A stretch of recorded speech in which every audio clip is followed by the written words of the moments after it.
That's funny. Right.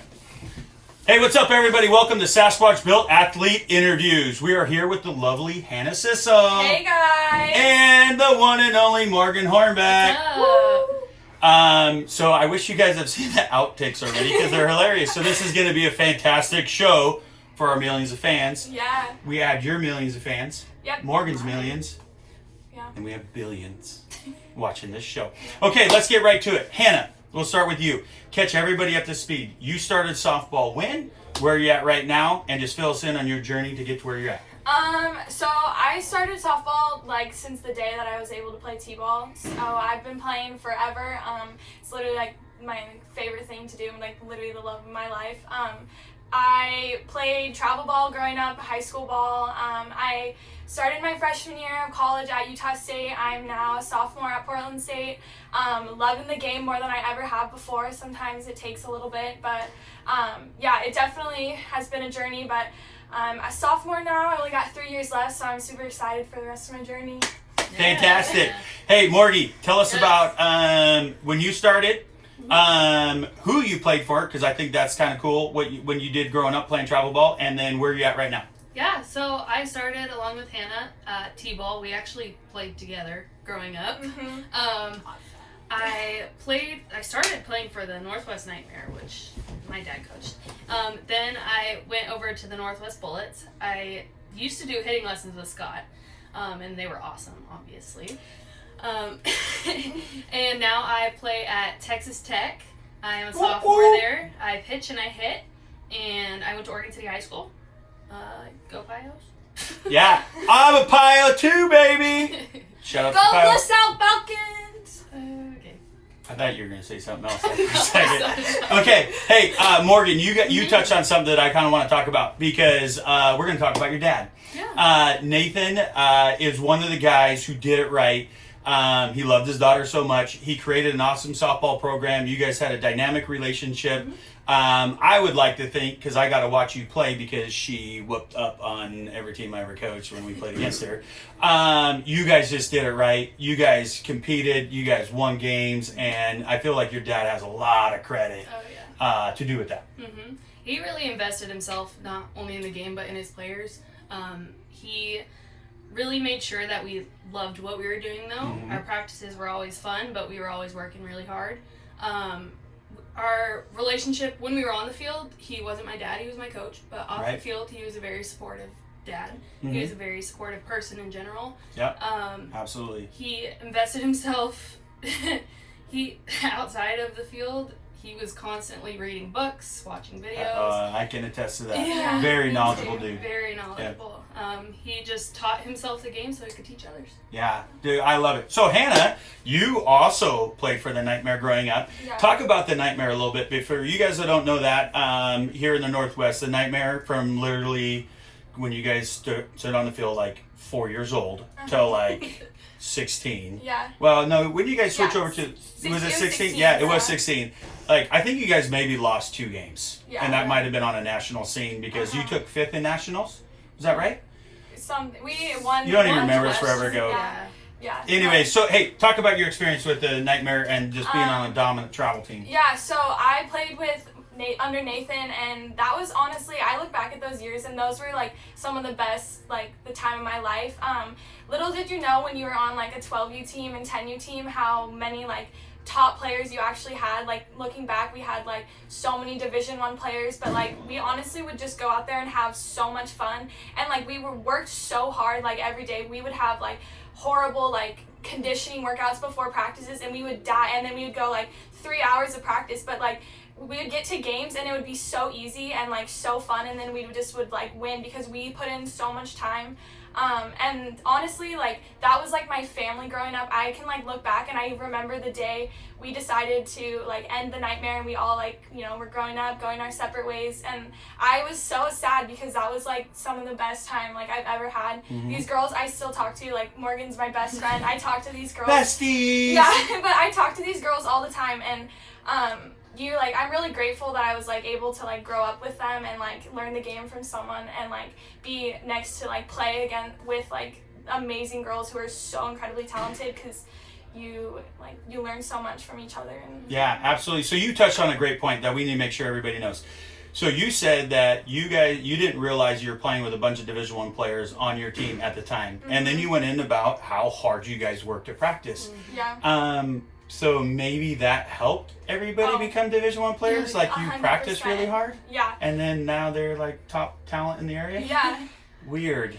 Yeah. It's kind of an interesting concept. And we put in the amount of hours we put in outside of practice. We would have, like, I can remember we had like 5-hour practices, but we would come, everyone like on our team would come an hour early to the practice. Not the 5 hours, it'd be like a 6-hour long practice, and we would come early to take extra reps, and that was just like our culture and like normal. Like we put in like so much extra work.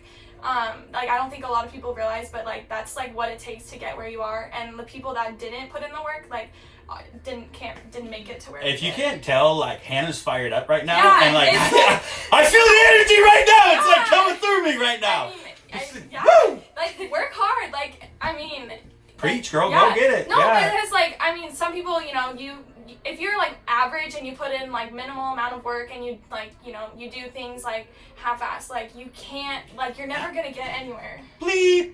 Yeah, sorry, but if you do Halfway. like halfway, like We have children watching. Yeah. It's okay. But Okay.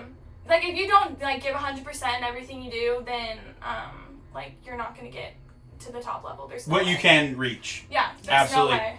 Okay, hey Morty, let's talk to Yeah. you a little bit. I want you to I got 2 things for you. Okay. One is that I know you don't talk about yourself, so I'm going to talk about you. Okay. Like literally when you were on the mound, all the way through your career, you were so dominant and you were so fun to watch. Yeah. Like I don't feel like you slipped in your game. I want you to talk about like just kind of being like a local star. I mean, I know you might not consider yourself one, but you were. Talk about just always elevating your game every time, because like every hitter wanted to say they got a hit off you. Yeah. Everybody wanted to see you fail because you were the Morgan Hornback. You were so dominant. So here's my second question also. Then also you committed to Oregon early. And then that didn't work out, and so you had to actually like dig deep, and then we found Texas Tech, which we all believe here that like stuff's meant to be. Yeah. And I'm sure you're going to be that same way too. Like, how did you overcome the disappointment of like Oregon, and now you're at Texas Tech and you're killing it? You know, so 2 questions, go for it. Okay. So going off of your first question, I didn't really consider myself the local hero or That's why whatever. we loved her. And going off of how hard it is to work, I didn't want to work all the time. Like, it's just nobody. True confession. Yeah, I'm confessing because it's true, but I didn't want to work every single day. Like, nobody really ever wants to work every single day, and if you do, I salute you because that's awesome. But I love it. my dad was there pushing me every day to get out there. And some days I'd fight him on it, but other days I was like, okay, let's do it. And on the mound, that's just where I felt safe. It was my way to go out and be myself. I realized this after the whole Oregon thing, but I almost felt like softball was who I was. Like it was what defined me. And so going into the second question, I was committed to Oregon for a few years, and that didn't work out, and it was really, I'm not gonna lie, it was really hard. But I had a conversation with my parents, and they're like, softball is not who defines you, but it's what you do, and it's what you do well. And so I went out and I contacted schools, and they came and watched me, and things worked out more than I could have ever prayed for. And I found tech, and it's the best thing that's ever happened to me. Oh my gosh, that is so awesome. Okay, so that kind of leads into you, Hannah. And I know you're fired up. Like you're just ready to go. Okay, so hey, so talk about committing to one school, right? And then you actually went there, right? Yeah. And then you just felt like it wasn't for you. And now you're at PSU and you're doing awesome. And you're heading into the season more fired than you ever been, more motivated than you ever been. You're working your tail off here. Like, talk about that experience for us. Yeah, so I was going to Utah State. I'd been for a couple of years, was committed there, and then I ended up going there for my freshman year, and coaching changes happen, it was a part of life, and I tried to make the best out of my situation, but I got into this deep like sadness. Like I had never like been where I like at that point where I was like, I don't know if I ever want to play softball, because I've worked so hard my whole life, and you know you're good enough, you know like your abilities, and like you just like are so unhappy, and like I felt like I wasn't like the player I was, just like I wasn't being used like the right way. I didn't have like the like connections with my coaches, so I knew pretty early on that I wanted to transfer. So as soon as the season was over, I contacted like different coaches, and Portland State was the first one to reach out, and I knew I was like, I want to stay close to home at this point. I really like miss it. I think I needed it because I was so like unhappy about it, and then I honestly like couldn't have asked for something better to happen. Like Morgan, I think I needed to like experience that, because like I've never been so happy. Like my coaches are like literally like my mom's, like they're literally like my family. My teammates are the best. I'm like the happiest I've ever done. Like I want to go out and work every day and like earn a starting spot, like win championships. Like I like have like more like passion about the game than I like ever have before. You are so fired up. Yeah. I love it. You know what? I honestly can't wait to have all the girls like watch you two and like what you guys are saying, because this is like so much like information of just pure gold. I love it. Okay, so hey, we got a lot of little, you know, we got girls at the youngest age, and we have girls up here training. If you could give any advice to them, right, or even go back, like I know I asked Morgan in her hidden video, like if you can go back and just tell yourself when you were 12, 14, like Morgan, we'll start with you. Okay. Why don't you tell me like what advice do you give the young ones coming up through the ranks? Yeah, so first of all, listen to your coaches, listen to your parents, because they do know what they're talking about. Growing up, I always thought that what I thought was the right thought. Second, failure is okay. You're going to fail more than you succeed in our sport, and it is okay. You'll learn from it, and it'll make you a better softball player. That's so good. Mm-hmm. I say honestly, like, you work for what you get. If you want to be the best, work your tail off, get there. I also think important thing too is thank your parents and coaches.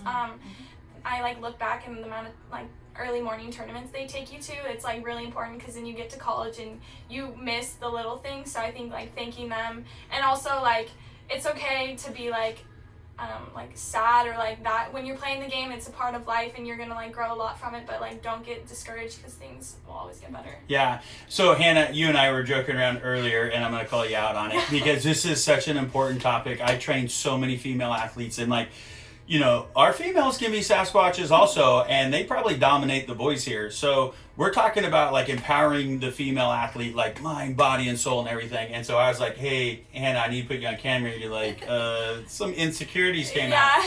But like, that's a real thing that we deal with as being a female athlete. Yeah. We. We.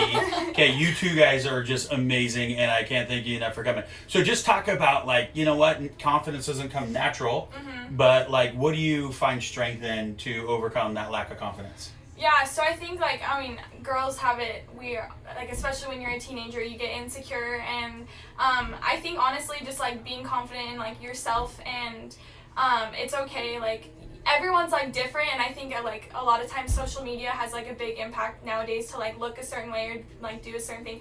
And I was like joking, but also like I know I've gone through times where like, you know, you feel like you have to look a certain way, or like, you know, you're like, oh, I don't look pretty in this picture, like I wish I looked like them. But like honestly, like just being yourself, and like everyone's like different, but like has like beauty showing, like whether it's like just on the inside or like on the outside. But like I think like it's okay to like deal with that, but like it's something like you can talk about, and like we go through it. So awesome. Morgan, you got something for us? Yeah, just do you.